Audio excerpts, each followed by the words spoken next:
तो पहले वाले पार्ट में हम लोगों ने देखा कि वो घर तक आ गई थी, दीवार पर खून से लिख दिया था, अगली बारी तुम्हारी है। अर्जुन का गला सूख गया, वो पूरी रात जगता रहा। सुबह होते ही उसने रवि और समीर को फोन लगाया, बट रवि ने फोन उठाते ही कहा, कल रात मेरे घर कोई आया था, उसके कमरे में भी गीले पैरों के निशान थे। तीनों लोग समझ चुके कि वो श्राप अब उनके पीछे आ चुका है। उन्होंने फैसला किया वे दोबारा कालीपुर जाएंगे। गांव पहुंचने पर वही बूढ़ा आदमी मिला। उस बूढ़े ने बताया कुएं के नीचे एक पुरानी सुरंग है और उसी सुरंग में उस औरत की हड्डियां आज भी मौजूद हैं। अगर हड्डियां जल जाए तो शायद श्राप खत्म हो सकता है। रात के 12 बजे तीनों कुएं के पास पहुंचे। इस बार वो रस्सी के सहारे तीनों कुएं में उतरे। कुएं के अंदर बहुत बदबू और अंधेरा था। कुछ दूर जाने पर उन्हें एक सुरंग दिखाई दी। सुरंग की दीवार पर अजीब निशान बने हुए थे। तभी पीछे से किसी के चलने की आवाज आई। उन्होंने पीछे टॉर्च घुमाया, सामने करण खड़ा। वो अब इंसान नहीं था, उसकी आंखें बिल्कुल काली थी, शरीर पूरा सफेद पड़ चुका था। अर्जुन चिल्लाया, करण मुस्कुराया, बोला, तुम लोग बहुत देर कर चुके हो। अचानक सुरंग में जोर की चीख गूंजी, दीवारें हिलने लगी और अंधेरे से वही बूढ़ी औरत बाहर आई। उसकी लंबी उंगलियां जमीन पर घिसट रही थी। तीनों भागे, लेकिन समीर अचानक गायब हो गया। बस उसकी चीख सुनाई दी, बचाओ बचाओ,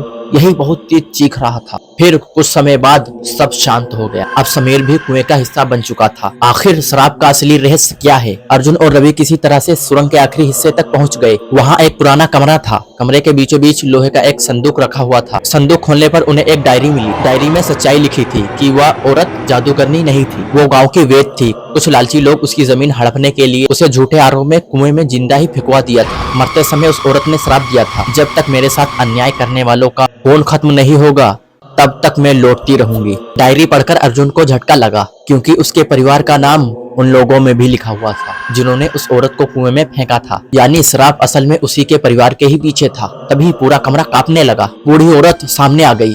उसके पीछे करण और समीर की आत्माएं खड़ी हुई थी। रवि डरकर भागने लगा, लेकिन अंधेरे में कोई चीज उसे खींचकर ले गई। उसकी चीख भी सुरंग में गूंज उठी। अब अर्जुन अकेला था और उसके सामने मौत खड़ी थी। औरत बोली, तुम्हारे परिवार ने मुझे मारा था, अब तुम्हारी बारी है। अर्जुन ने हिम्मत जुटाई। उसने उस औरत की हड्डियां उठाई और मशाल से आग लगा दी। जैसे ही हड्डियां जलने लगी, पूरी सुरंग कांपने लगी। औरत भयानक चीख मारने लगी। करण और समीर की आत्माएं धीरे धीरे धुएं में बदल, फिर सब कुछ शांत हो गया। अगली सुबह गांव वालों ने देखा 130 साल पुराना कुआं पूरी तरह से ध्वस्त हो चुका। श्राप खत्म हो चुका था, या शायद नहीं, क्योंकि कई साल बाद उसी जगह पर फिर एक और नया कुआं बनाया गया।